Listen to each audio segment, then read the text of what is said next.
Want to learn a tried and true method for getting your publications rolling and out the door? Stay tuned. Hi everyone, I'm Leigh Hall from teachingacademia.com, and I'm all about giving you the tools you need to navigate academia to make your best impact. If you're new here, make sure you hit the subscribe button so that you get notifications because I put out new videos each week. So today we're going to be talking with Dr. Sarah Woulfin from the University of Connecticut, and she's going to be talking to us about the concept of the writing pipeline. Now, if you're not familiar with the writing pipeline, it's going to be a really great technique that you can use to build up high quality publications, get them out the door, and just keep everything moving and flowing, all right? And it's something that you can use to help you get tenure and then to continue and expand your career. So let's go over and talk to Sarah. All right, everybody, welcome. Today I'm super excited to have Sarah Woulfin with us. Welcome, Sarah. Thanks so much for having me here today. I'm excited to join the channel. Yeah, Sarah is an associate professor at the University of Connecticut. She is in the Department of Educational Leadership in the School of Education, and she uses organizational theory to study education policy implementation. Did I get all that right? Totally correct. Thank you so much. Okay, great. And Sarah's going to talk to us today about the writing pipeline. So we're going to hear a little bit about what a writing pipeline is, how you get it going, why you want to do it, things of that nature, because you've got a really impressive CV and you've got an extensive list of publications. And I'm imagining that you use this concept of the writing pipeline to get you where you are, right? Yes. Yeah. Yes. Yeah. So let's start off and talk about a writing pipeline. For people that have not heard this before, what is that? So I think of the writing pipeline as everything from before, during, and after publication and with writing. So I use sort of the writing term really broadly while really thinking about each piece of writing as being something that I want to publish in an appropriate venue. And so then the writing pipeline goes from the initial memoing about whether or not I'm going to jump into a project all the way through analysis memos, all the way into a first draft of the paper, all the way through revise and resubmit round 2 or 3, all the way to an acceptance. And then hopefully after the acceptance part of the pipeline is doing some of the sharing of the work and disseminating the work and some of the promotion related to the article. So it's really the before, during, and after of publications. And they may be book chapters, they may be pieces in top tier journals, they may be pieces that are going into blogs or other spaces. And so really thinking of writing really broadly. The second piece that I think is really important within the pipeline is that there are multiple pieces in the pipeline at once. So really thinking through when I moved on to moved into academia from graduate school, the summer before starting my academic position, I had already outlined out these are the 3 first pieces that I want to get out of my dissertation, and this is my timeline, and this is how I'm going to stack and layer these pieces together. So maybe I have one piece that doesn't even need that much analysis, but it needs more of a literature review. Okay, I have a game plan for that. And while I'm working on the literature review, I can also actually do some analysis for paper 2. And so in that way, these 2 pieces are moving along at different paces within the pipeline, but I have some sort of anticipation of how, when they will get out. Right. So one of the keys here is you're working on multiple pieces at once. How many pieces do you normally have going at one time? Or what would be the maximum that you would have going at one time? So it's tricky. If you consider pieces that are in, it becomes even more complicated once pieces have been submitted to journals and you're waiting back for reviews or you're getting back reviews and waiting to cycle them back out. I typically am actively working on 3, 4 active writing pieces at a time. And oftentimes while that's occurring, there are about 2 that are within, that are under review. So a couple active writing, a couple that are under review, and some that may be closer to coming out of review. Okay, so you have about anywhere from, I'm going to guess it sounds like up to 6 publications going at different stages. Some of that being, a couple could be under review, You could have one or two that they've been accepted, you're waiting for proofs, kind of a thing. You might have a revise and resubmit. You might have one or two that you're developing, right? Yes, and that was actually the piece that I brain blanked on initially, is that there are typically about 2 to 3 that I'm collecting data on or in very early stages of analysis versus 2 to 3 that I'm actively writing for publication on, and then the 2 to 3 that I am waiting to hear back from on publication. Right. So that's a lot of balls in the air, right?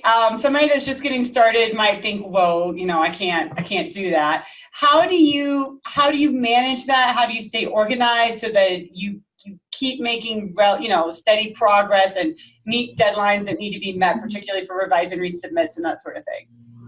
So I have a big whiteboard that lists sort of each project and where it is sort of within the pipeline. I also sort of add to the mayhem by, for each project, I really break down what are the 2, 3, 4 next steps that I have for it, and I plug those into my calendar and really think through when it's realistic for me to get those done.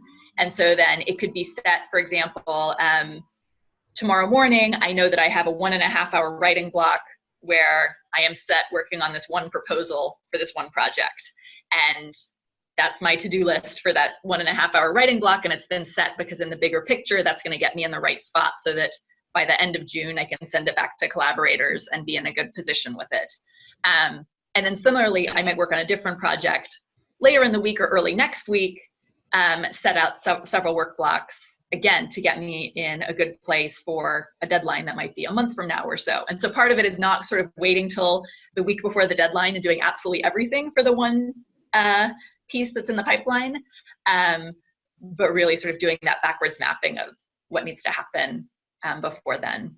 Right. It sounds like you have your goals, you have your dates, and some of these are going to be externally forced on you from editors, but otherwise you set your own due dates generally, right? Like you might say this will be done at the end of July, kind of a thing. And then you map backwards and then you create a schedule so that you can meet those deadlines. Yeah. And one thing that was helpful to me, particularly in my first few years in the faculty position, was to use sort of conference deadlines as my first sort of artificial deadline. So if I had a project, I'd collected some data, I was really early in data analysis, I would think through what are the 1 to 2 conference proposals that I'm going to put in related to that. And then that turns into sort of the skeleton outline for a full paper, and gave me a good amount of grist and some good traction to move it along kind of after the conference proposal's artificial deadline. Yeah. No, that makes a lot of sense. So this is a lot of work, obviously, like you're writing a lot. It's, you have to be organized and whatnot and set deadlines and keep yourself accountable. What would you tell somebody are the benefits for doing something like this? Why should somebody want to get a pipeline established and going?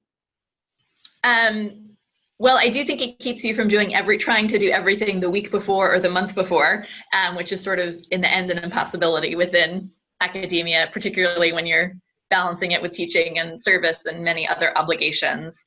I think the other reason is because, as you hinted to, there are these external pressures. Journals can take different amounts of time to review things. Sometimes it's related to the tier of the journal, sometimes it's not. So some top tier journals are actually quite speedy at turning things around and others are not. It depends on who's at the helm and many other factors. So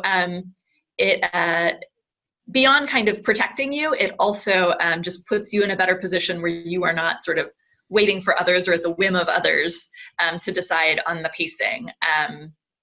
I also think it ends up being then something that you as the faculty member can actually have more control of in certain ways than teaching and service, which can actually feel pretty great to know that, over the next 2 weeks, I'm going to accomplish X, Y, and Z, and it really gets done because you've mapped it out and have that sort of set plans for it. And the nice thing about the pipeline is it snowballs, right? Mm-hmm. At some point when you build it up, it will start to snowball and pick up speed in a way that works well for your career. Even if you're getting rejections here and there, you're going to feed it back into the pipeline, and eventually that's going to work itself out. Right. And I definitely, a mentor told me pretty early on that, a rejected piece does not mean it's your worst piece or does not mean it doesn't have a home. And that oftentimes you can interpret kind of a disposition letter that's rejected. Oftentimes it needs like 1 to 2 days of work and it's ready to be sent back out. Sometimes 0 days of work. So I think sort of not seeing the rejection letter as something that you then need to spend, oh, this is another 2 years worth of work. Maybe sometimes, but I think that's very rarely the case. And oftentimes it's more a matter of sort of the fit for the journal and also sort of your framing and pitch of the piece. So you've gotten you have tenure. The pipeline. I know when I was an assistant professor, like I had one of those going. It was super beneficial. It sounds like it's still something that you're engaged with post tenure as well, that you keep doing it. So, what has motivated you to keep this pace post tenure? There are a few things. I think part of it is that in working with sort of other collaborators, it's also a matter of sort of now supporting and working with different people. I'm also sort of, my actual research interests are shifting in certain ways. And so it's important for me to sort of get the word out and write about slightly new and different topics and issues. And in that ways, it's fun to still sort of have this sort of pipeline sort of approach. And again, I find that this sort of links, I think everybody hinted a little bit at the daily writing, that it does sort of naturally, the sort of quantity sort of naturally builds up and accumulates when you're sort of doing some writing on a daily basis and when you are kind of putting the pieces together about how some of your different work sort of fits together as well. So you may be using similar methods from a previous paper that you've written, and so it's something that you can, that becomes enough a part of your wheelhouse for enough that you're ingrained in enough that that you can then write more off of it or from it. Yeah, it's terrific advice. I really think it's something that everybody really needs to think about. And I recommend, everybody, especially if you're an assistant professor, to cultivate this, because you just can't lose with this. You can't go wrong. It, just like you said, it adds up over time, a little bit every day or most days of the week. At first is a little bit, but then it just grows and grows and grows. And then once you get this thing moving, I mean, it just churns. Yeah, it's really something to see. You can be really successful. I also find that I now, I think about like paper sections in a different way, in a much more specific and focused way. So like I know I need to think in a certain way about how I introduce the beginning of my literature review. And to me, that's one writing block, is sort of how am I going to set up this literature review? And it might actually be after I've written most of the body of the literature review, I go back to the top and think through what is that really going to look like and sound like.